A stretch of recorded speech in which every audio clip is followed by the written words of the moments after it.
Magandang araw po sa inyong lahat mga kababayan at welcome back dito po sa PNR. At ito nga mga kababayan, breaking news, OMG, ex-PRRD naiyak sa matinding pasabog. Congressman Marcoleta utos BP Sara PDP laban. Nako, yan mga kababayan ang ating alamin at bibigyan ng komento mula po ito kay Banat News Updates. Nasa description po ang full video link ng video ito. Subscribe na po kayo. At ito nga mga kababayan, nasa thumbnail po natin, BP Sara hinamon. Nako, kasi itong kongreso mga kababayan may hamon kay Vice President Sara Duterte. Ha? Grabe, bugbog sarado sa kongreso ang mga Duterte nga mga kababayan. No? Itong tama kasi kaliwat kan lahat po ng nangyayari ngayon sa kongreso. It's either kay PRRD no or kay Vice President Sara Duterte yung mga investigasyon nilang ginagawa. Wala na po tayong narinig no na ibang investigasyon kung diyan na lang po sila nagfo-focus ngayon, di ba? Ano pang ating pag-uusapan? Ito pa. Nako, itong bagong alyansang makabayan nagsisimula ng bumuo ng impeachment complaint no dito kay Vice President Sara Duterte. At ito nga yung sinasabi ko kanina, may hamon ng lie detector, no? Magpa-lie detector test daw si Vice President Sara Duterte. Maya-maya mga kabayan, bigyan po natin ng reaction yan. At ito, si Speaker Romualdez, nako, puring-puri po yung yung Anti-Agricultural Economic Sabotage Act. Bibigyan din po natin ng reaction yan. At ito na nga mga kabayan, simulan na po natin dito kay Vice President Sara Duterte. Ito po. Ito po yung reaction ni Vice President Sara Duterte doon sa di ba, doon sa ginagawang hearing. Sabi niya po sa pagpapatuloy ng pagtangka na sirain ang pagkatao ko, nais ko sanang himukin ang ating mga mambabatas na itigil ang paggamit ng mga testigo na walang credibility o di kaya ay questionable ang layunin. Tama mga kababayan, questionable pala itong si Gloria Mercado, di ba? Ng USEC ng Department of Education na natanggal. Yung credibility po nitong si Gloria Mercado at saka dilawan din pala ito. Di ba? Pinuri ni dating Vice President Leni Robredo noong 2016. Dahil sa pagbibigay ng assistance diyan sa Angat Buhay, di ba? Ibig sabihin mga kababayan, talagang may lamat na itong Hindi nga natin maintindihan ang tanda-tanda na pero ayaw magtanda, di ba? Anong masasabi niyo diyan mga kababayan sa sinasabi ni Vice President Sara Duterte na tigilan na ng Kongreso ang paggamit ng mga walang credibility, no, na mga testigo. At ito nga mga kababayan, bagong alyansang makabayan nagsimula na ang bumuo. Another na naman po. 'Di ba? Bukod diyan sa mga ginagawa ng ni Chua ba 'yon? Congressman Chua mga kababayan, no? Sa good governance, no? Meron pang bago. Ito, bagong alyansang makabayan nagsisimula ng bumuo. Halos siguro lahat, no, ng mga black dyan. Kasi yung Young Guns Black, no, yun din yung sinisigaw nila. Eto, makabayan, bagong alyansang makabayan na pinamumunuan po ni Nire Colmenares, no. Sabi ni ito, i-highlight ko po mga kabayan, wag na natin basahin lahat. Yung importante lang po yung natin, no. Sabi ni Bayan Muna Chairperson Nire Colmenares, no, dalawa ang maaaring batayan para mapatalsik sa pwesto si Duterte. Betrayal of public trust, talaga ba? Saan banda, no? Na mas mataas pa nga yung trust rating ni BP Sara, di ba? At katiwalian dahil sa issue ng eto na naman po, pinapasok na naman po nila yung confidential fund. Grabe talaga to mga kababayan, no? Walang katapusang confidential fund ito. O ano po ang inyong masasabi dito? Another hearing na naman po ito kung mangyari ito. Parami ang talagang gustong mapatalsik bilang Vice Presidente ang ating Vice Presidente Duterte. Ang tanong, bakit? Bakit si Vice President ang pinatatalsik nyo? Hindi naman siya presidente eh. Diba? Grabe talaga. Ha? At ito na nga mga kabayan, hinamon po ha. Oh, kakasa ka ba? Ito. Kakasa ka ba? VP Sara, hinamon ni Representative Kung Hun na magpalay detector test. Nako. Ano ba kayo? Ha? Itong mga tungrisan parang wala na sa mga hulog mga kababayan. Bago nyo po, akusahan na nagsisinungaling ang ating Vice Presidente. Wala naman siyang... Sino ba ang dapat may patunayan, di ba? Yung witness nyo muna si ipalay detector test nyo muna si Gloria Mercado. Bago po si Vice Presidente. Di ba? At saka ang angas nyo Ang angas nyo maghamon kay Vice President Sara Duterte na magpalay detector test. Pero, yung hamon po ng taong bayan na magpapulburon test si PBBM, wala kayong sinasabi. Diba? Na mas importante yun eh. Anong masasabi nyo mga kabayan? Nasa tama pa ba ang ating kongreso? Hinahamon ng ating Vice Presidente na magpalay detector test. No, malakas po ang kanyang loob na maghamon ng lie detector test sa ating Vice Presidente, pero wala po silang lakas ng loob na magpahamon, no? Or tama, hamunin din ninyo ang ating presidente na magpapulburon test, hair follicle test. Matagal na po yung gustong nire-request ng taong bayan pero wala eh. At saka ito pa. Bago kayo maghamon ng lie detector test sa ating Vice Presidente, baka kung pwede sa inyo muna. Diba? Umpisahan nyo muna sa inyong mga sarili. O let's say wag na lang kayong magpa-lie detector test ng mga tongrista kayo. Ilabas nyo na lang yung resibo ng mga budget ninyo. Kasi hindi nyo pa ino-open yung book eh, diba? Yung book of accounts, hindi nyo pa ino-open, tapos magpapa-lie detector test kayo sa Vice President. Grabe na po talagang nangyayari ngayon sa Kongreso. Ang aangas na nila. Kasi po, mga kabayan, meron po silang sinasandalan eh. May malaking tae po silang sinasandalan. No? It's either the speaker or above the speaker. Kaya ngayon lang, nagkakagulo talaga ngayon eh. Nagkakagulo po yung Kongreso, Senado, mga walang disiplina na, mga honorable, di ba? Nakita nyo naman yung last vlog natin, pinakita po natin kung gaano po kabalahura itong mga mambabatas pa naman sana. Pero accepted din mga kabayan kasi mga tao lang din naman ang mga ito. Di ba? Mga tao lang ang mga ito na nangangailangan. Hindi na po sila nagsiservisyo sa buong sambayanan. Kung di sa ilan na lamang po mga kababayan. Halata naman eh, di ba? Halatang halata po. So yan, bago ka po maghamon na representative, I think, membro po yata ito ng ng Young Guns, no? Young Guns Black. Correct me if I'm wrong mga kababayan kasi parang familiar po yung niya eh. Di ba? Okay. Anong masasabi nyo dyan mga karibin natin? At eto ang matindi. Eto ang balita. Tingnan nyo naman Romualdez, Anti-Agricultural Economic Sabotage Act, a critical turning point for farmers' food security. Diba talaga? Sige nga, sample nga. Sample ng Anti-Agricultural Economic Sabotage Act. Imbitahan nyo nga. At ipakilala nyo itong Anti-Agricultural Economic Sabotage Act dyan sa, di ba nung pinakauna pa lang, meron na pong isang smuggler, no? Naiimbitahan dyan sa Kongreso pero may pumigil.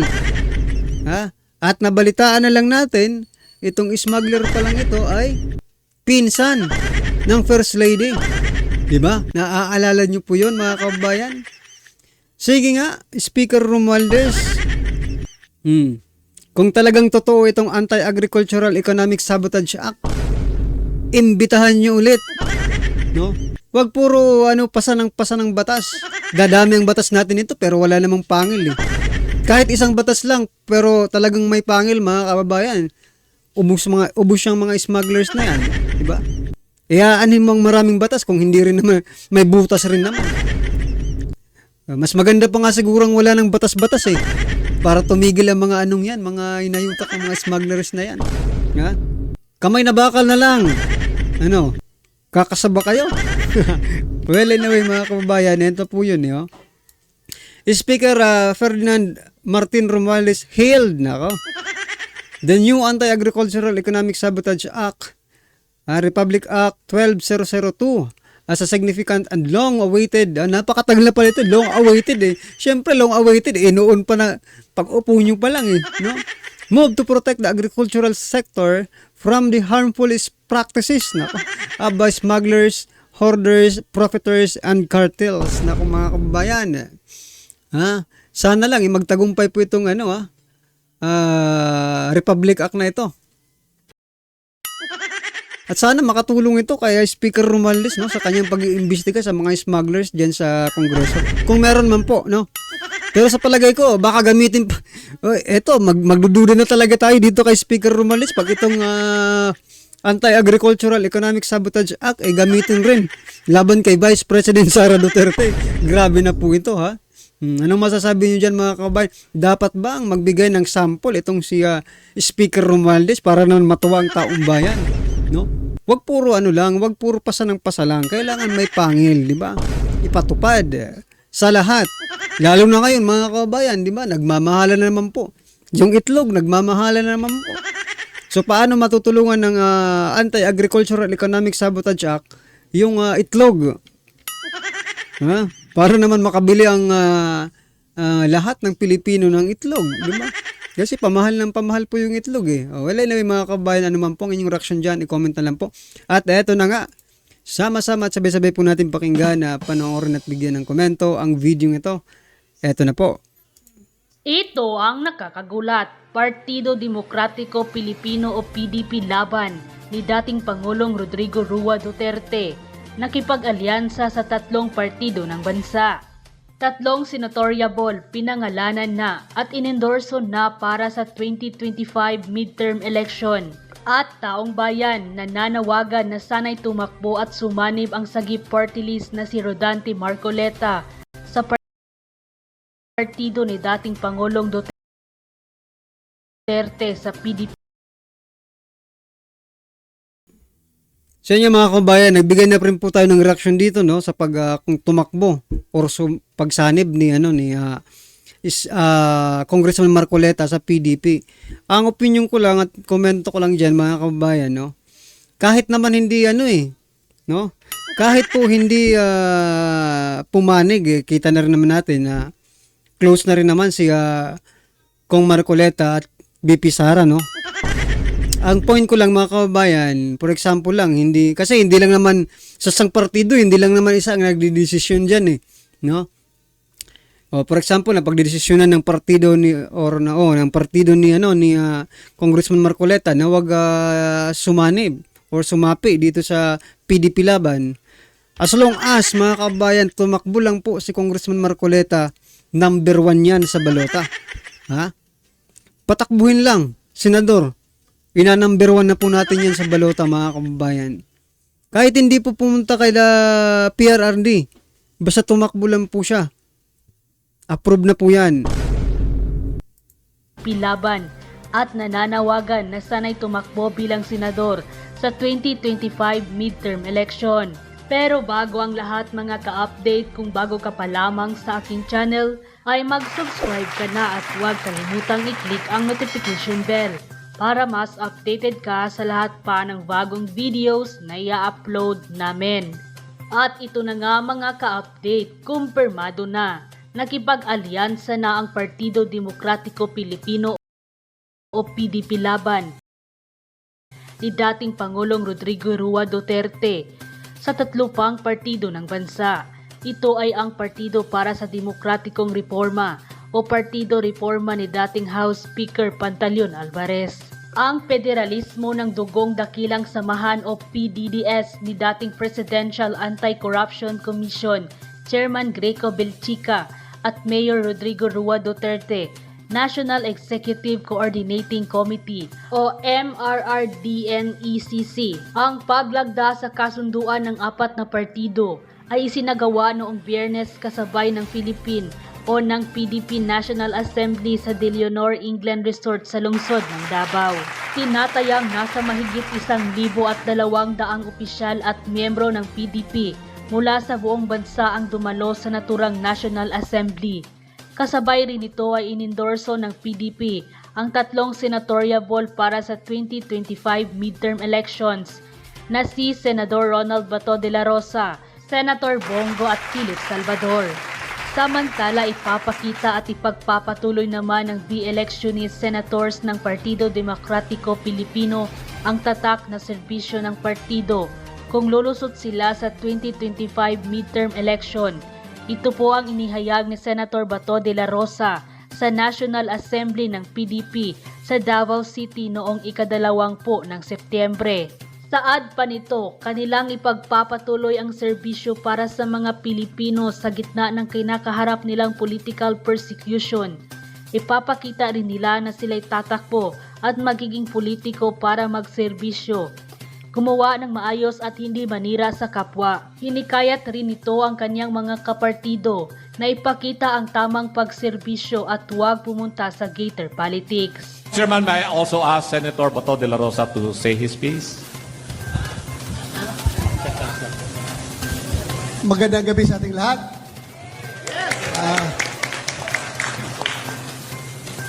Aayaw pa ba ako? Nandito na ako eh. Kaya, alam nyo, even before the recent developments, no, I was really decided, I have already decided to run again for re-election. Lalong-lalo na ngayon, na halos araw-araw, kung makita nyo dyan sa Quad Committee ng House of Representatives, na araw-araw binubugbog tayo. So yan mga kababayan, tama po itong sinasabi ni Senator Bato de la Rosa, no? Na dapat po talagang mas marami, no? Mas marami po ang mailagay natin, na mga kaalyado ni Vice President Sara Duterte dyan sa Kongreso. Kasi po ay sa Senado, sa Upper House mga kababayan. Dahil po ang Kongreso ay infected na po. Kung baga sa virus pa, infected na masyado ang Kongreso. No? Wala na pong wala na pong tawag antidote na si Representative Arroyo at si Congressman Marcoleta ang antidote, no, diyan sa virus na nangyayari sa Kongreso. Kaya mas kailangan po natin ng maraming kaalyado ni Vice President Sara Duterte doon sa Upper House, sa Senado. Kasi kahit anong gawin nilang batas-batas dito, kung mas marami ang nasa taas, hindi pa rin sila magtatagumpay sa mga gagawin nila. Hindi ako papayag na tayo'y bubugbugin na lang na forever. Lalaban tayo. Kaya nga tama kayo, PDP, laban. Laban kahit na araw-araw tayong ginigipit, araw-araw tayong sinisiraan, araw-araw tayong inuupakan. Laban pa rin. Hindi tayo atras dito. As I have said, temporaryo lang yan. Bilog ang mundo. Iikot ang mundo. Kaya yung mga tao na yan na nanggigipit sa atin ngayon, hindi man ugali ng tatak Duterte, yung re-respect. Wala yan. Never yan. Since day one ng aking pagkakilala ng Duterte brand of leadership, hindi ko talaga naramdaman na ginagamit yung kanyang official capacity para risbakan yung kanyang mga political enemies. Never! Kaya, paano natin sila risbakan? So yan mga kabayan, isa rin po yan sa nagpamahal no, sa mga taong bayan sa Duterte administration na hindi po nila rinesbakan, hindi po nila siniraan yung kanilang yung dating administrasyon. Instead, nagtrabaho po sila. Nagtrabaho lang mga kababayan. Just in case, tayo mag-survive 2025, matawid namin ni Senator Bongo, ni Philip Salvador at kung sino pang sasama sa ating partido, pag matawid natin ang 2025, ipakita natin na tayo'y tumakbo, naging politiko, para magserbisyo at gumawa ng maayos, hindi para manira ng kapwa. Yun lang ating hinahangad. Kaya sana, with the help of each and every one of us here, andito sa loob ng bulwagang ito, ipakita natin yung pamamaraan ng ating partido na PDP kung paano tayo magserbisyo. Hindi tayo dapat pupunta sa gutter politics. Tiniyak naman ni Senator Christopher Bongo ang kaniyang commitment sa public service kasabay ng pagtanggap sa endorsement ng Partido Demokratiko Pilipino, Lakas ng Bayan o PDP Laban para sa 2025 senatorial midterm election. Sa idinaos na National Assembly ng partido sa Davao City, noong Biyernes si Go kasama sina Senator Bato de la Rosa at veteran actor na si Philip Salvador ay opisyal nang ininominate upang tumakbo sa nalalapit na senatorial elections. Lumikha rin ng partido ng isang special committee upang pumili ng iba pang posibleng senatorial beats na susuportahan nila para sa 2025 midterm elections. Siniguro rin niya na ipagpapatuloy niya kasama sina Senator Bato de la Rosa at Philip Salvador ang isang gobyernong may tapang at pagmamalasakit sa kapwa Pilipino. Sa naturang asemblea, inihayag rin ni Senator Bongo ang kaniyang labis na pag-appreciate at pagpapasalamat sa mga Dutertes at sa kanilang positibong impluensya sa kanyang career sa public service. Muli rin niyang ipinagtibay ang kaniyang prinsipyong tapang at malasakit na inilarawan niyang ipagpapatuloy ang ligasiya ni dating Pangulong Rodrigo Roa Duterte. Senator Bongo. Magandang gabi po sa inyo lahat. Unang-una, maraming salamat po sa lahat ng mga naririto. Yung 2014 pa lang, kukunti pa lang yung sumasama, umiikot sa atin kasama si then Mayor Rodrigo Duterte. Yung mga muka na naalala ko noon, yun pa rin yung muka na nandito pa rin ngayon. So, salamat po sa inyong tiwala at suporta. Palakpakan po natin ang ating Tatay Digong. President Duterte, salamat. Hindi po magiging successful ang kanyang administration kung hindi po dahil sa inyong tiwala at suporta. Kami naman ni Senator Bato, Philip Salvador, gusto po naming ipagpatuloy yung gobyernong may tapang at pagmamalasakit sa kapwa Pilipino. Kaya mga kabayan, kumpirmado na nga, tatakbo si Senator Bongo at si Senator Bato, maging itong si artista. Artista to mga kabayan, Philip Salvador. Nako. Pero maging ganun pa man mga kababayan, noon ko pa sinasabi sa channel na ito na ayaw ko personally ako pero ewan ko sa inyo. Ayaw ko po ng artista na maging senador ulit. No? Lalo na po na nakita po natin at research po natin itong si Senator Philip Salvador, hindi naman po sa kasi kailangan po talaga ng may pinag-aralan para tumakbo sa mataas na po. Kasi pag wala kang alam, no? Puso lang mga kababayan, baka di ba? Paano ka gagawa ng batas? Paano ka makikipag-deliberate? Makikipag-debate? Di ba? Importante po 'yan hindi ko naman sa kasi kagalang honorable din 'yan di ba? Pero ang ko lang is kayo na pong bahala. Pero para sa akin po, sa channel na ito, kung kayo po ay naniniwala sa akin na walang artista ang dapat makalusot. Walang artista ang dapat na makalusot. Kasi sawang-sawa na tayo sa mga artista. Tingnan niyo yung mga nasa taas ko, mga artista no? Pera-pera lang pag artista. Totoo. Mga kababayan, pera-pera lang po yung mga ibang artista. Kaya nasa sa inyo pa rin mga kabayan. Iwan ko pa rin sa inyo. Pero ayaw po talaga natin ng artista na malagay sa Senado. Para naman maging mag-enjoy naman tayo mga kabayan, no? Sa kung ano man ang kalalabasan. Diba?